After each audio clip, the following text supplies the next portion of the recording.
I mean, think about the number of people who tuned in to our live stream tonight specifically to watch us melt down. There's a pleasure that comes with that because, why? Just because they hate us? Or is it because they feel that the politics that have been,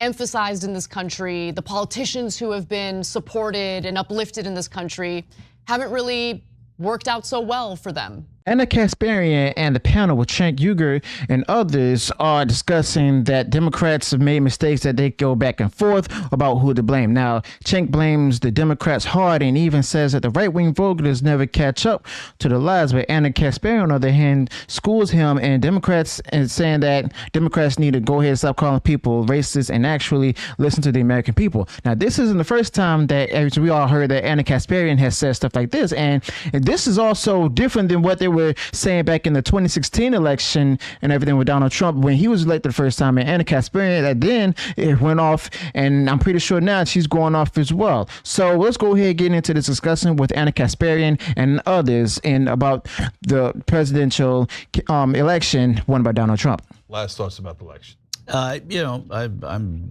disappointed. I'm disappointed in the country. I'm not casting the blame in the same way that you're casting it. There's plenty of time to look at what happened to make this happen. I think that everybody who has a theory about it is probably right to some degree, and none of them are completely right. But it's disappointing. I like politics. I love this, and then I see that speech, and I think that's not a president. That's not who I wanted to see win. Forget Democrat or Republican. It would have been nice to see somebody say something about his opponent, to be gracious in victory, and to sort of press on. But again, it doesn't. This was a landslide. This was a huge victory. I was wrong. I said I thought it would be close, which it was, but that's a lazy piece of analysis.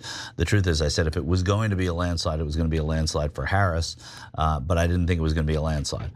So neither was it a landslide for Harris. So onward. I think it's going to be interesting to see what happens to the Republican Party. Every lame duck president becomes someone that they run from, and if they find that this brand in some way doesn't work, it'll be interesting to see that play out within their party. But the brand is working now, and so there's no reason to turn away from it. But I still think that it's more about Donald Trump than whatever that message is. Okay, yeah, you're right. He was not gracious. He didn't mention no, but Kamala I didn't Harris expect that at all. I mean, Joe Biden. No. But to be fair, he did bring up Dana White. Well, that's true. Yeah. Okay, Ana. I take solace in knowing that the vast majority of American voters actually do agree on the important policy issues. Poll after poll shows that when it comes to bread and butter issues, there's widespread agreement. When it comes to corruption in America, there's widespread agreement. And so the only thing that I would just urge people to do is don't lash out at voters, and that's rich coming from me because in 2016, I certainly lashed out at voters. And I think that was misplaced anger. I just think that the reason why a message like we need to save democracy didn't work is because I don't think Americans feel well represented by our democracy. And I think that's part of Trump's appeal. I mean, he angers everybody, whether it's establishment Democrats or establishment Republicans who he refers to as rhinos. I mean, think about the number of people who tuned in to our live stream tonight specifically to watch us melt down, right?